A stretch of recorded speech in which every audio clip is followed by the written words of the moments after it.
캄보디아 말 한마디만 한번 해보실까요? 자, 우리 한번 저를 따라 해보시기 바랍니다. 네, 프레아 예수. 네, 스롤란 네약. 네, 다시 한번 해보겠습니다. 이어서 해보겠습니다. 프레아 예수 스롤란 네약.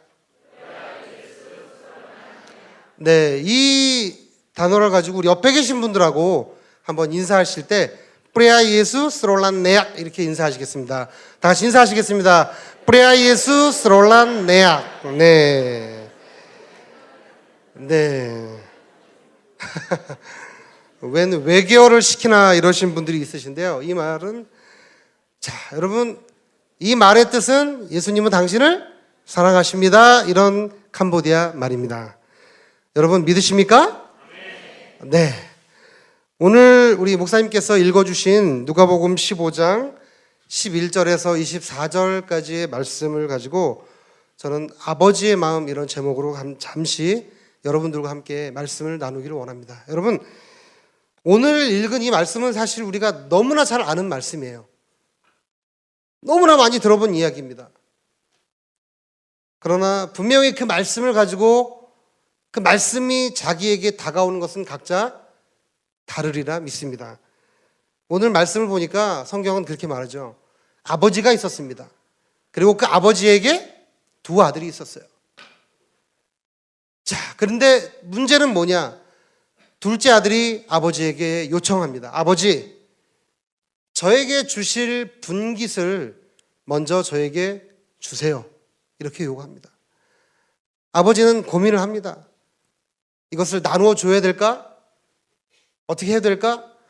결국은 오늘 말씀에 나오는 것처럼 아버지는 결정을 해요.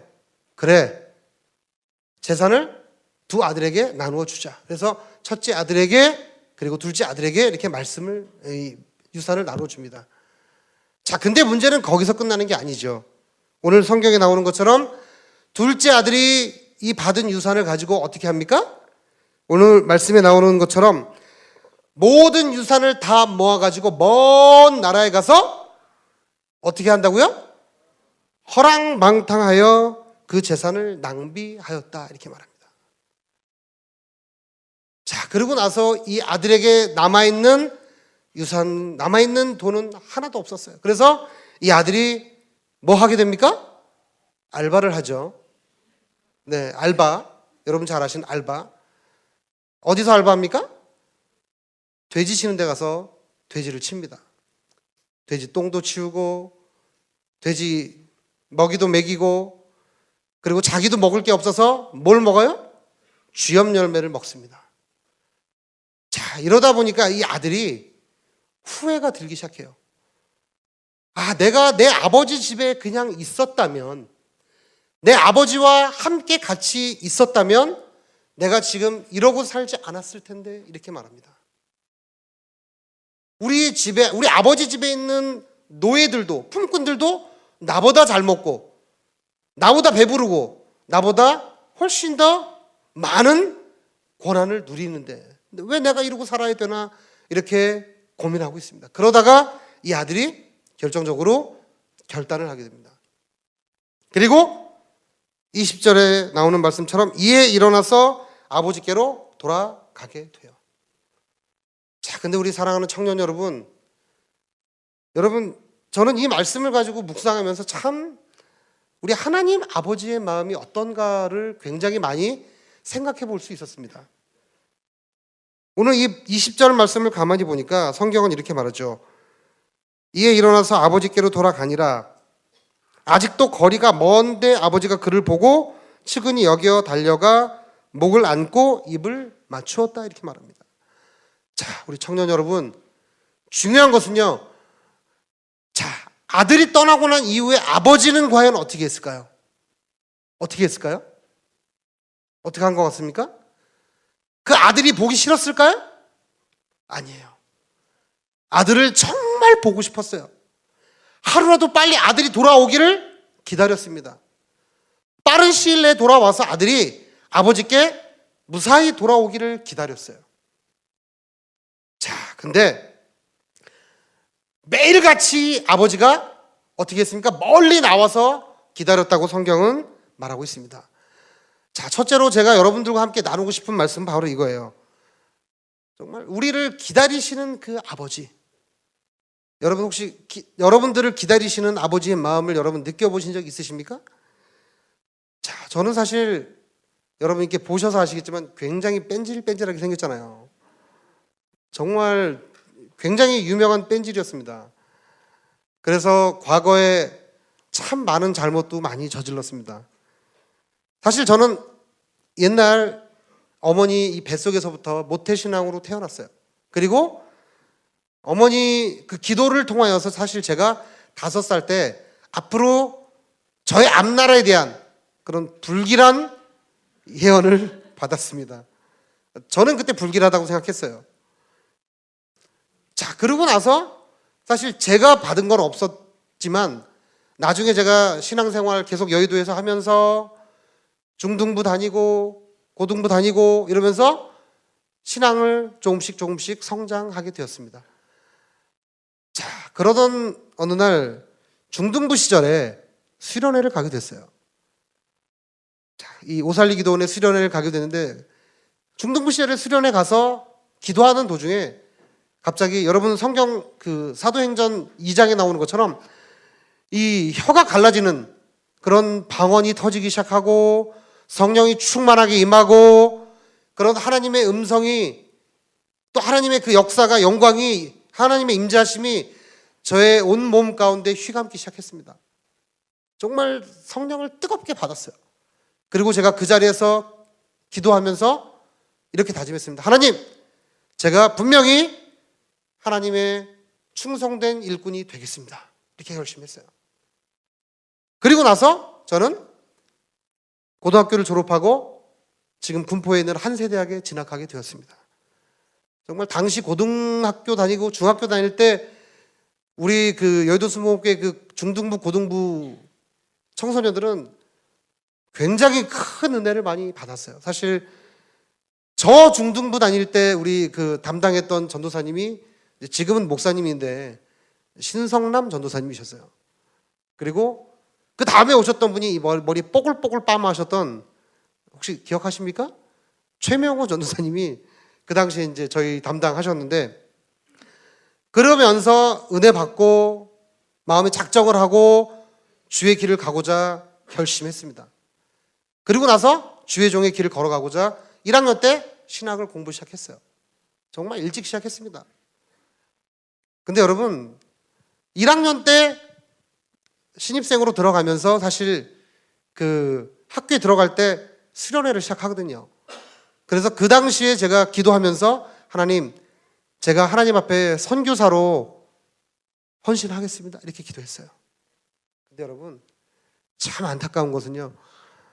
1학년 때 그러고 나서 제 마음과 생각 가운데 그 선교사에 대한 생각은 점차 멀어지기 시작했습니다. 여러분 이 신학생들 사이에 전설처럼 전해 내려오는 이야기가 있어요. 어떤 전설이 있냐면 1학년생들을 일컬어 신학생들이 뭐라고 얘기를 하냐면 목사다 이렇게 얘기합니다. 왜냐면 이제 막 신학교에 들어온 지 한 달, 2달밖에 안 됐는데 성령 충만해요. 이렇게 성경을 이렇게 딱 들고 손 딱 들고 이 목소리를 쫙 깔면서 할렐루야 이렇게 인사하는 친구들이 1학년이에요. 대부분. 그래서 그 1학년생들을 빗대어서 우리 신학생들이 뭐라고 얘기했냐면 목사다 이렇게 얘기했습니다. 그러니까 2학년쯤 되면 약간 물이 빠져요. 네, 물이 빠져요. 그래서 2학년 때는 뭐라고 표현했냐면 장로다 이렇게 표현했습니다. 3학년 되니까 물 빠진 정도가 좀 심해졌어요. 그래서 이제는 집사다 이렇게 얘기했습니다. 4학년 되면 과연 신학생들을 두고 뭐라고 얘기할까요? 평신도다 이렇게 얘기합니다. 저 역시 4학년이 되고 나서 졸업할 때 되니까 사실은 여러분들에게 솔직히 고백하는 얘기지만 1학년 때 내가 기도할 때 왜 이렇게 무모했지? 왜 내가 선교사 한다고 그랬지? 이런 마음이 들었어요. 그러면서 그 마음을 접기 위해 애써 모른 척하면서 여러분 다른 길로 계속 가기 시작했습니다. 여러분 저도 사실은 안 해본 일이 없이 다 해봤어요. 뭐 하다 공장에 들어가서 일해본 적도 있고요. 뭐 카메라도 찍어본 적이 있고요. 뭐 별별 일을 다 해봤습니다. 근데 희한하게 그런 일들을 왜 주의 종의 길을 걸어가기 싫어서, 아니 더 정확히 얘기하면요, 그 길을 걸어갈 자신이 없어서 제가 그렇게 그런 일들을 했어요. 그리고 많이 돌아다니면서 이 일도 해보고 저 일도 해보고 별의별 일 다 해봤습니다. 근데 여러분, 과연 그럴 때마다 제 앞날이 형통했을까요? 형통했을까요? 안 됐어요. 계속해서 그 일이 틀어지고, 언제는 쫓겨나기도 하고, 욕을 바가지로 먹고 너 같은 애는 다신 들어오면 안 돼, 이런 얘기 듣고 나가기도 하고, 절대로 너는 이런 직종에 오지 마, 이런 얘기도 듣고, 정말 많은 이야기를 들으면서 나왔어요. 그때는 저는 그냥 그렇게 생각했습니다. 아, 내가 팔자가 드센가 보다. 아직도 제가 깨지지 않았을 때예요. 계속해서 제가 깨지지 않으니까 우리 하나님께서 어떤 방법을 쓰셨냐면, 결국은 우리 사랑하는 가족들을 치시기 시작하셨어요. 아프게 하셨어요. 우리 가족들을 아프게 하셔서, 부모님도 아프게 하시고, 형제들도 아프게 하고, 저 역시 마찬가지로 아프게 했습니다. 그러고 나서 제가 두 손 두 발 들고 하나님께 순종하겠습니다, 이렇게 마음을 먹었어요. 그리고 나서 제가 여의도교회 교육자 시험을 보게 되었습니다. 야, 근데 여러분, 요렇게 여의도교회 교육자 시험 보고 나서 이제 교육자가 딱 되고 나니까 제 머릿속에 또 다른 잔머리가 돌아가기 시작해요. 야, 요만큼 순종했으면 됐겠지? 그러면서 무슨 머리를 돌리기 시작했냐면, 그래, 나는 그래도 머리가 똑똑하니까 열심히 공부해서 학위를 따서 한세대학교에 가서 강의해야지, 이런 생각을 했어요. 근데 그런 가운데 제가 맨 처음에 발령받아서 갔던 데가 기도원이었습니다. 여러분, 교육자들 맨 처음에 오시면 명찰 색깔이 좀 다르죠? 혹시 아세요? 분홍색 명찰을 답니다. 분홍색 명찰을 달고 이렇게 막 그 기도원을 돌아다니고 있었는데, 과거 예전에 저희 학부 때 동기였던 그 누님이죠. 나이 몇 살 많으신 누님을 우연히 만났어요. 그리고 나서 그 누님과 반가워서 이런 얘기 저런 얘기 나누면서 서로 이야기를 했습니다. 그러면서 그 누님이, 아, 재영아 반갑다, 결혼했니? 안 했어요? 요즘 뭐하고? 아, 이게 보시다시피 교육자 됐습니다. 그 앞으로도 뭐 할 거니? 열심히 공부해서 강단에서 학생들 가르칠 겁니다, 이렇게 얘기했습니다. 그랬더니 이 누님이 갑자기, 저는 생각지도 않고 준비도 안 했는데 제 뒤통수를 딱 때리는 거예요. 저는 갑자기 한 대를 딱 얻어맞고 정신이 번쩍 났습니다. 아니, 왜 누님 저를 이렇게 때리시는 겁니까? 이렇게 이야기를 했는데, 이 누님이 이런 얘기를 하는 거예요. 야, 너는 주님 오시는 날이 곧 다가올 텐데 주님 오실 때까지 너는 공부만 할래? 이렇게 얘기하는 거예요. 근데 여러분, 그 말이 저에게 한번 들리고 난 다음에 이제 그만 떠올랐으면 좋았는데, 그 뒤부터 여러분, 제가 자고 일어날 때도, 누울 때도, 길거리를 돌아다닐 때도 이 말씀이 계속 머리에 떠오르는 거예요. 너는 주님 오시는 날까지 공부만 할래? 계속 이 말씀이 떠오르는 거예요. 야, 참, 어떻게 하지? 이걸 어떻게 하지? 근데 여러분, 그때만 해도 제가 자신이 없었어요. 정말 자신이 없었어요. 어떻게 해야 되지? 어떻게 해야 되지? 이러고 있었습니다. 근데 그런 가운데 어느 날 한 날 이제 저랑 친구였던 우리 친구 목사님이 전화가 왔어요. 그 당시 이제 중등부 담당하시던 목사님이셨는데, 이렇게 동그랗게 생기신 분이 있어요. 이렇게. 그분이 갑자기 전화를 해서 저에게 질문을 했습니다. 야, 너 요즘에도 선교 나갈 꿈을 꾸고 있니? 그래서 제가 선교에 대한 꿈 집어치운 지 오래됐다고. 왜 그러는데? 이렇게 얘기했더니, 근데 내가 너에게 자매를 하나 소개시켜 줄 텐데 그 자매를 만나려면 선교를 나가야 될 텐데, 이렇게 얘기하는 거예요. 이야. 그래서 제가 그 순간에도 제가 잔머리를 풀렸습니다. 아, 그럴 수 있지요. 그러나 만약에 잘 돼서 제가 잘 꼬셔서 결혼을 잘 한다면 그 여인의 마음을 바꿀 수 있지 않을까, 이런 머리를 또 돌렸습니다. 그래서 일단 내 마음에 드나 안 드나 한번 보자. 이러고선 보러 갔어요. 중등부 교사실에 보러 갔습니다. 주일날. 아무 얘기도 말 안 하고 저하고 그 친구만 알고 놀러 갔죠.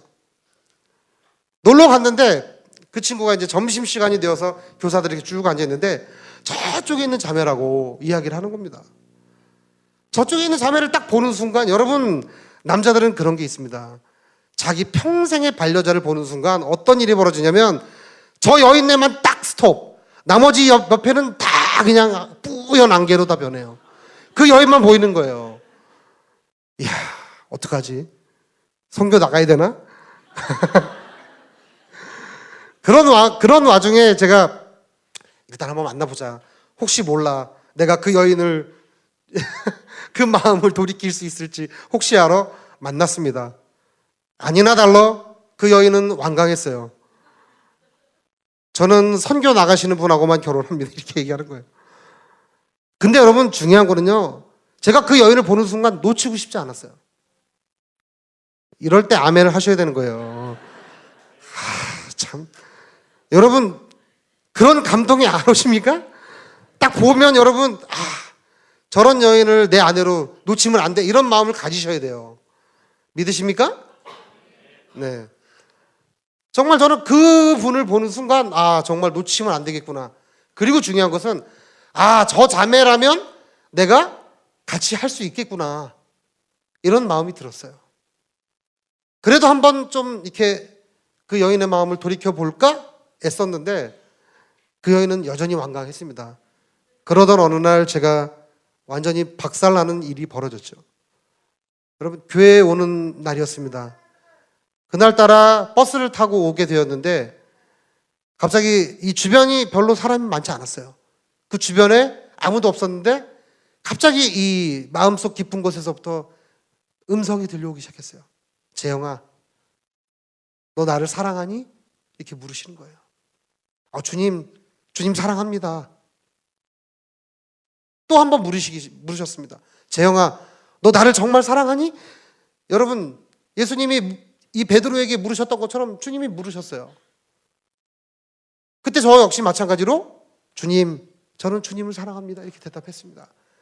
그랬더니 여러분 주님이 이렇게 말씀하셨어요. 재영아, 그러면 너 나와 함께 선교 가자. 이렇게 말씀하시는 거예요. 그 말씀이 저에게 들려오는 순간 여러분 제가 그 자리에서 무장해제가 됐어요. 그리고 버스 타고 오는 그 기간 내내 눈물이 마르지 않았어요. 왜? 여러분 보십시오. 제가 신학교에 들어와서부터 그 순간까지 시간이 한 12, 13년의 시간이 걸렸어요. 13년 정도 걸렸는데 여러분 우리 하나님은 인격이신 분이십니다. 믿으십니까? 우리 성령께서는 인격적인 분이세요. 그래서 우리는 늘 그분이 인격적이기 때문에 그분이 정말 나와 함께하고 있음을 우리가 잊어버리고 살 때가 많이 있습니다. 근데 저는 그 당시에 무슨 생각이 들었냐면 여러분 보세요. 하나님이 우리를 창조하셨어요. 하나님이 우리를 지으셨습니다. 우리에게 자유의지도 주셨어요. 그런데 여러분 그럼에도 불구하고 하나님이 저와 함께 선교 가고 싶으시다고 이야기를 하시는 거예요. 재영아 선교 가자 이게 아니라 나랑 선교 함께 가지 않을래? 여러분 하나님은요 저에게 강요하지 않으셨어요. 강제로 저에게 명령하지 않으셨습니다.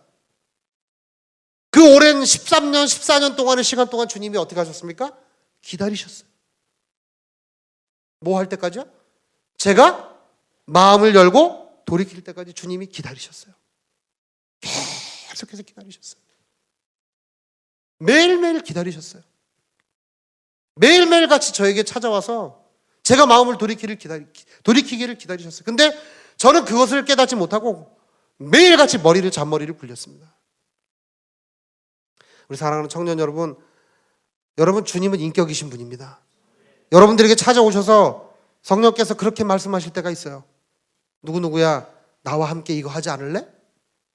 올해 나와 함께 단기 선교 나가지 않을래? 여러분, 여러분의 그 귀를 닫지 마시기를 주님의 이름으로 부탁을 드립니다. 성령께서 여러분들에게 그렇게 원하실 때 여러분의 마음을 활짝 여시고 순종하는 여러분 되시기를 주님의 이름으로 부탁을 드립니다.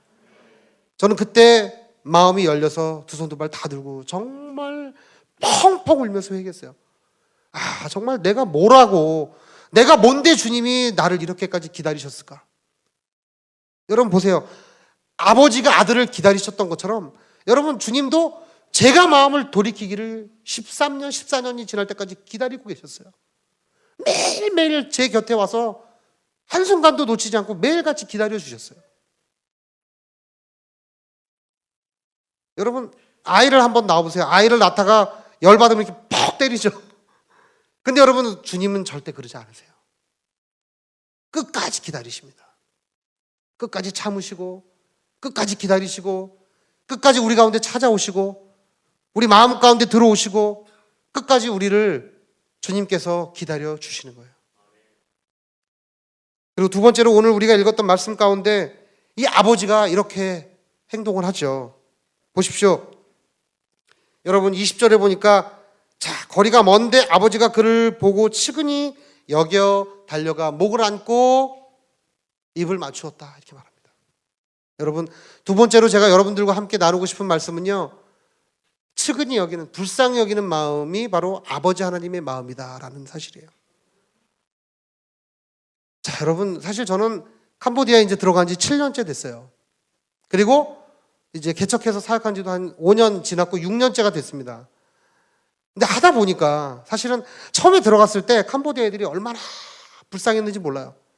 정말 꼬질꼬질하고 지저분하고 이렇게 표현하면 안 되는데 더럽고 이렇게 그 샤워도 잘 못해서 그 우기철 때, 비 올 때 우기철 때 이제 애들이 그런 경우가 있어요. 이렇게 그 샴푸를 여기다 이렇게 묻혀서 샴푸를 여기다 묻혀요. 그러고서 머리에다 이렇게 바르고 있어요. 그러다 비가 막 오기 시작하면 그때부터 막 이렇게 하면서 온몸에 샤워를 합니다. 물이 귀하니까. 여러분 캄보디아 같은 나라에서는 여러분 빗물이 제일 깨끗해요. 밑에서 나오는 우물물이 깨끗한 거라고 생각하시지만 그렇지 않습니다. 굉장히 석회가 많고 우리 몸에 사실은 별로 좋지 않아요. 사실은 빗물이 제일 깨끗해요. 그래서 이 아이들이 빗물로 목욕을 하는 경우가 많아요. 그러니까 저희들도 아이들을 보고 불쌍히 여겨서 어떻게 했냐면 얘네들한테 우리가 밥을 좀 해주자 해서 이제 이 교회에다가 식기도 사다 놓고 뭐 그릇이며 그 다음에 뭐 숟가락이며 젓가락이며 사다 놓고 이렇게 잘 놓고 애들에게 매일같이 밥을 주었어요. 근데 여러분 주다가 이 가만히 보니까 어느 날 찬장을 우연히 지나가다 이렇게 슬쩍 봤는데 찬장에 분명히 있어야 되는 젓가락 숟가락이 한 반은 안 보여요. 그래서 이상하다. 이건 무슨 일인가? 근데 여러분 이 캄보디아 아이들끼리는 다 알고 있었어요. 저에게만 얘기 안 하는 거예요. 자기네들끼리는 다 알고 있어요. 누가 가져갔더라. 나중에 알고 보니까 그 캄보디아 아이들 중에 딱 2명, 3명 정도가 매일같이 교회에 왔다가 하나씩 숟가락 젓가락을 호주머니에 넣어서 밖으로 가지고 나갔어요. 자, 여러분 왜 가지고 나갔을까요? 왜요? 시장 가서 팔았어요. 저는 그런 일을 겪으면서 야, 왜 애들이 이런 걸 팔을까? 그리고 한 번은 이런 적도 있었습니다. 구피플에서 이 옷을 주라고 옷 박스를 가져다 주셨는데 애들이 매일같이 교회 오는데 좀 여러분들처럼 이렇게 예쁘게 입고 오면 얼마나 좋아요. 애들이 옷이 없는지 아니면 있어도 안 입는 건지 옷 맨날 교회 올 때 보면 시커머리 축축하고 옷이 별로 깨끗하지 않고 이래요. 그래서 옷을 예쁘게 구피플에서 준 걸로 갈아입혔습니다. 근데 며칠 지나고 났는데 이렇게 길거리를 지나가다가 우리 교회 전혀 한 번도 나와 본 적이 없는 아이들이 제가 나눠줬던 옷을 입고 다니는 걸 제가 봤어요. 저건 또 뭘까? 여러분 뭐 같으십니까? 그것도 팔았어요. 자, 왜 팔았을까요? 뭐가 필요해서? 이게 필요해서요. 여러분 캄보디아라는 나라가 사실은 아직까지는 굉장히 열악한 나라예요. 여러분 우리나라 지금 1년 GDP가 얼마나 되죠? 한 3만 불 정도 가까이 되죠. 네? 캄보디아는 작년 GDP가 $1,000였어요. 놀라지도 않으시네요, 이분들이. 감이 안 오시죠? $1,000라고 얘기하니까. 제가 자세히 설명드리면 여러분 3만 불 정도라고 얘기하면 보통 평균적으로 급여 봉급자가 한 달에 250만 원씩은 매일 받는다 이렇게 생각하시면 돼요. 근데 $1,000다. 얼마일까요? 네? 한 달에 $100 이상 받을 수 있을까요? 못 받아요. 100불이면 얼마예요? 10만 원이죠. $100 받아요. 근데 여러분 요즘 캄보디아 이 젊은 그 부부들은 애들도 많이 낳아요. 아직 전기가 자가 발전하는 나라가 아니고 많이 이제 밤에 9시 되면 다 불 끄고 자거든요. 이게 잘 안 보여서 그런지 애들은 참 많이 만들어요. 네? 밤에 별로 할 일 없으니까. 그래서 그 나라는 여러분 애들이 많아요. 그러나 여러분 아시는 것처럼 캄보디아 하면 과거 1975년부터 79년 사이에 공산 정권이 들어섰을 때 여러분 어떤 일이 있었습니까? 킬링필드 사건이 있었어요. 그 당시에 폴폿이라고 하는 사람이 여러분 정권을 잡으면서 그 당시 캄보디아 인구가 800만이었다고 저는 들었어요. 근데 자국민들을 몇 명을 죽였냐면 200만 명을 대량으로 죽였어요. 여러분 쉰들러 리스트 혹시 보셨습니까? 영화? 유대인들을 몇 명 죽였습니까? 60만 죽였다 그러죠? 근데 캄보디아는 60만이 아니에요. 몇 명이라고요? 200만을 죽였어요. 근데 그 200만들이 다 어떤 사람들이었습니까? 지식인들이었어요. 종교 지도자들이었습니다. 그 나라의 리더들이었어요. 여러분 그 세대들이 다 사라져버렸습니다. 그래서 지금 현재 캄보디아 인구 분포가 삼각형이에요. 위에 세대는 거의 없습니다. 60세, 70세는 거의 없어요. 대신 25세부터 그 밑에 세대는 대부분을 차지합니다. 그런 나라가 캄보디아예요. 근데 여러분 저희가 맨 처음에 캄보디아 갔을 때 애들이 너무 불쌍하니까 이런 이야기를 했어요.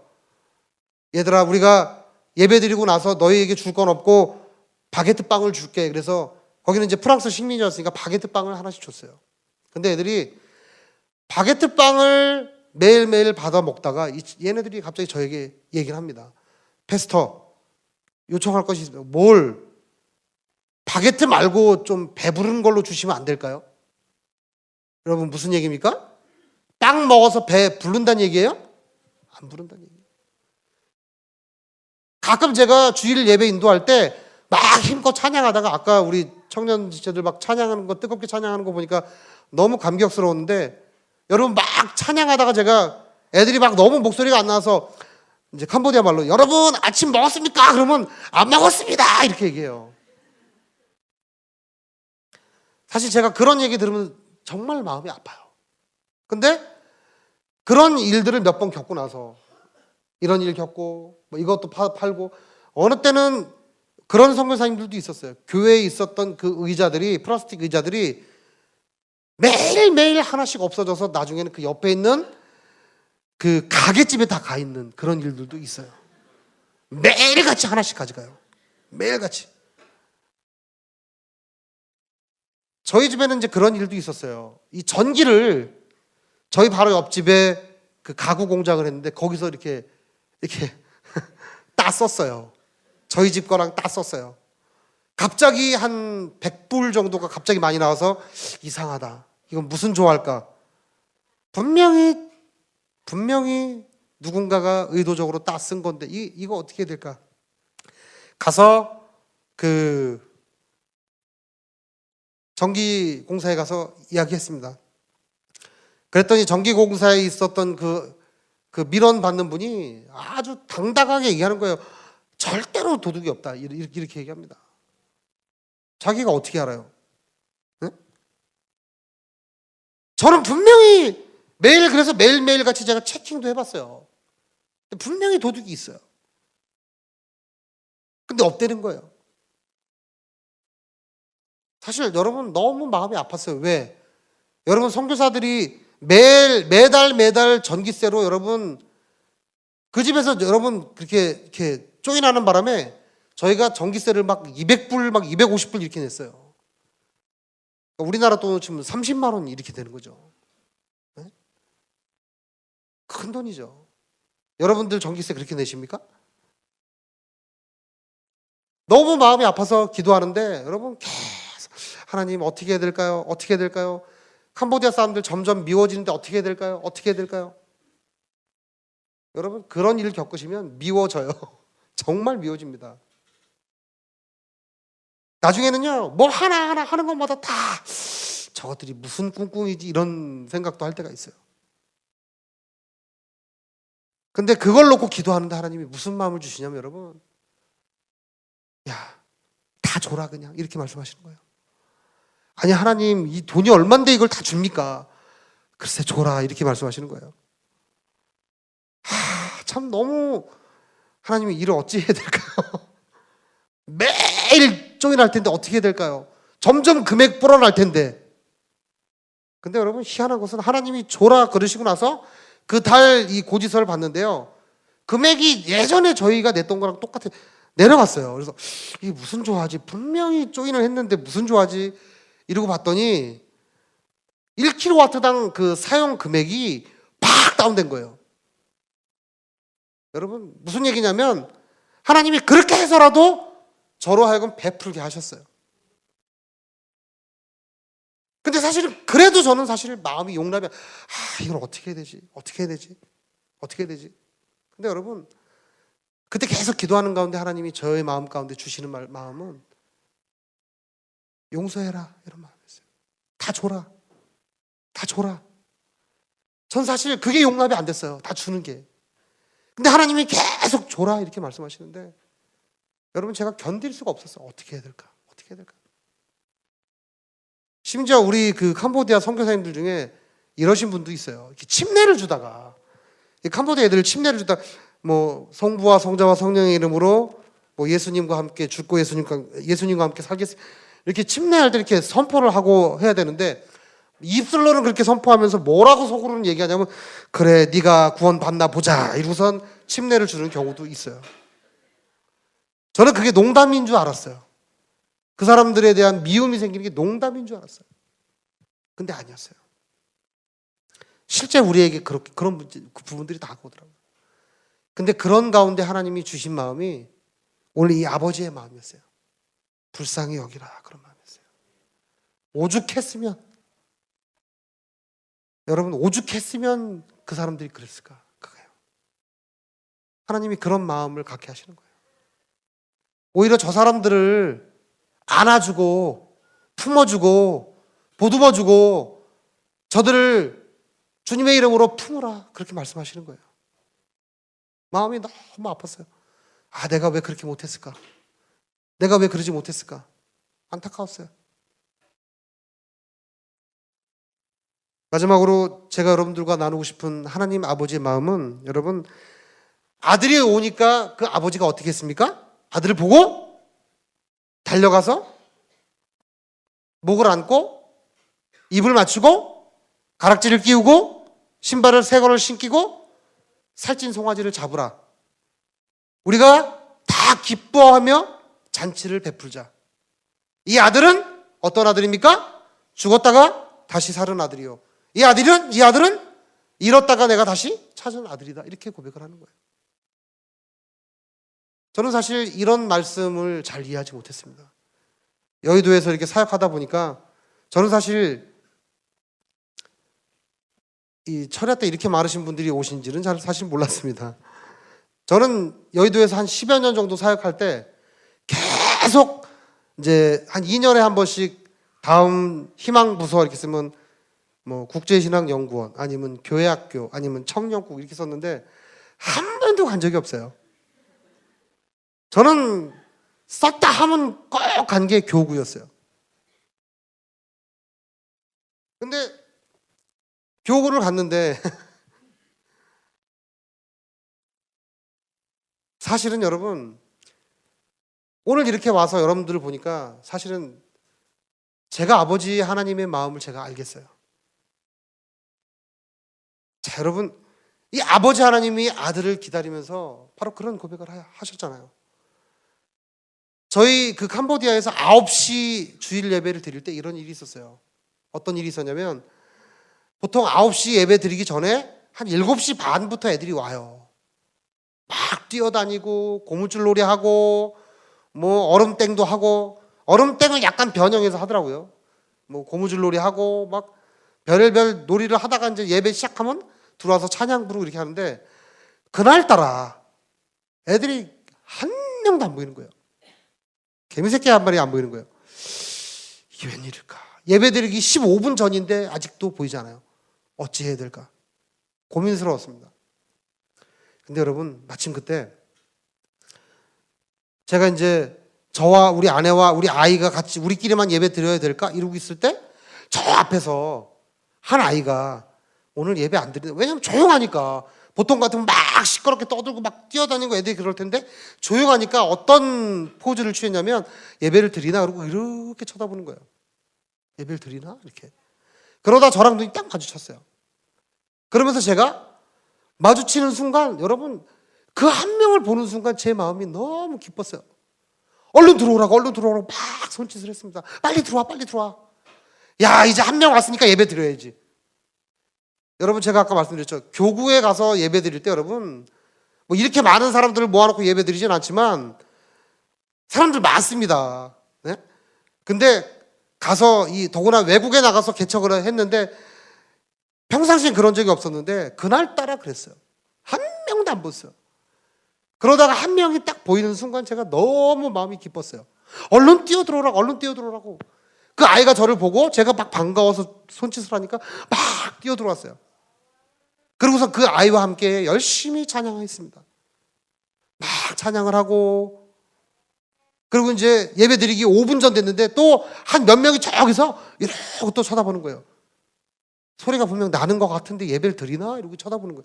제가 또 딱 마주치는 순간 찬양하고 있으면서도 제가 막 뛰어들어오라고 제가 손짓을 했습니다. 근데 여러분, 애들이 저를 보면서 막 뛰어들어오는 거예요. 제가 그 모습을 보면서 무슨 생각이 들었냐면, 여러분, 내가 이렇게 쟤네들을 보고 저 어린아이들이 뛰어들어오는 모습이 너무 예쁘고 아름다운데, 여러분, 하나님이 저 아이들이 뛰어들어오는 모습을 보셨을 때 어떤 마음이실까? 여러분, 하나님의 마음은 더 기쁘실 거예요. 믿으십니까? 캄보디아 아이들이 저렇게 뛰어들어올 때 여러분, 하나님 마음 더 기뻐하실 거예요. 막 뛰어들어오기 시작하는데 여러분, 제 마음이 막 다 흥분이 되기 시작했어요.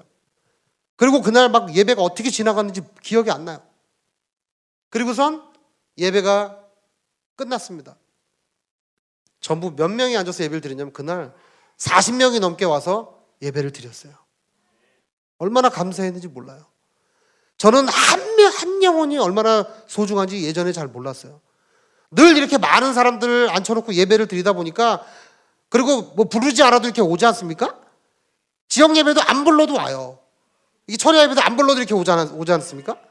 근데 저는 불러도 안 오는 그 캄보디아 그 땅에서 여러분, 한 영혼이 뛰어들어오는데 그 영혼을 보면서 얼마나 마음이 기뻤는지 몰라요.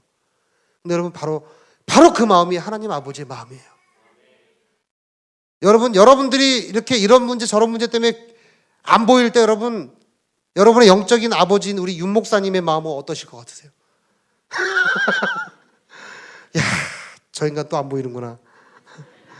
뭐 속 편한 일이 많은가 보지? 평안한가 보지? 그러실 수 있어요. 그럼에도 불구하고 여러분들이 들어올 때마다, 기도받으러 들어올 때마다 여러분 얼마나 기뻐하시겠어요? 여러분, 하나님 아버지도 똑같으세요. 캄보디아 애들이 뛰어들어오는데 얼마나 기뻐하시는지 몰라, 하나님이요. 제가 그 하나님 아버지의 마음을 보고, 이게 아버지의 마음이구나. 여러분, 사실 캄보디아는 국교가 소승불교이기 때문에요, 전체 인구의 1%만이 기독교 인구입니다. 여러분, 이 성경에는 예수님이 그런 비유를 하시죠. 100마리 양 가운데 한 마리 양을 잃어버렸을 때 그 목자가 한 마리 양을 99마리를 다 내버려두고 한 마리 양을 찾으러 갔는데, 여러분, 사실 캄보디아라는 나라는 여러분 한 마리가 잃어버린 양이 아니라 한 마리가 있는 양이고 99마리가 없는 양이에요. 이해하십니까? 99마리가 없는 양이에요. 근데 우리 사랑하는 청년 여러분, 과연 그 땅 가운데에도 하나님이 택한 백성이 없겠습니까? 있어요. 그 땅 가운데에도 하나님이 택한 믿음의 백성이 없을까요? 있습니다. 그렇기 때문에 저와 같은 선교사들을 하나님이 그곳에 보내신 줄 믿습니다. 그리고 이런 선교사들을 도우라고 1년에 한 번씩 여러분들에게도 단기 선교 가라고 자꾸만 그렇게 보내시는 줄 믿습니다. 여러분, 정말 사실 캄보디아는 너무 눈물이 많은 나라예요. 사실은 아픔이 많은 나라예요. 우리나라와 같이 여러분 동족 상잔의 비극도 겪었지 않습니까? 아픔도 있었잖아요. 그런데 그런 나라를 바라보면서 사실 저는 이 말씀을 묵상하면서 아버지 하나님의 마음을 다시 한번 돌이켜 생각해 보았어요. 여러분, 그 땅에 있는 그 영혼들이 돌아오기를 우리 하나님은 지금도 기다리고 계십니다. 그리고 그 땅에 있는 그 영혼들이 지금도 헐벗고 굶주리고 그 영혼들이 죽어가고 있는 그 영혼들을 주님은 지금도 불쌍히 여기고 계세요. 여러분, 캄보디아는 불교이기 때문에요. 근데 불교이긴 하지만 소승불교라서 주수를 외워요. 주수를 외워요. 중을 불러다 축복 예배를 드리는데 중이 와서 여러분 연부를 외우는 게 아니라 주수를 외워요. 주수를 왜 외우겠습니까? 귀신 불러들려고 외우는 겁니다. 그래서 캄보디아 아이들 여러분 자기네 집에 들어가면 머리 아프다고 얘기해요. 근데 캄보디아 아이들이 우리 교회 나오는 아이들이 교회 와서 너무 해맑게 뛰어놀길래 제가 한번 하루는 물었어요. 야, 뭐가 그렇게 좋으냐? 제가 물었습니다. 그랬더니 그 아이들이 저에게 이렇게 대답을 했어요. 패스터, 여기가 천국이잖아요. 이렇게 얘기하는 거예요. 여러분, 오늘 앉아 계신 여기가 천국인 줄 믿습니다. 여러분, 저는 분명히 지금도 기도합니다. 캄보디아 그 땅도 그곳에도 하나님 나라가 세워지게 될 줄 믿습니다. 그리고 그 땅에도 하나님께서 세우실 믿음의 백성들이 일어나게 될 줄 믿습니다. 그리고 이곳에 오신 우리 사랑하는 청년분들, 여러분들의 마음도 우리 주님이 만져주실 줄 믿습니다.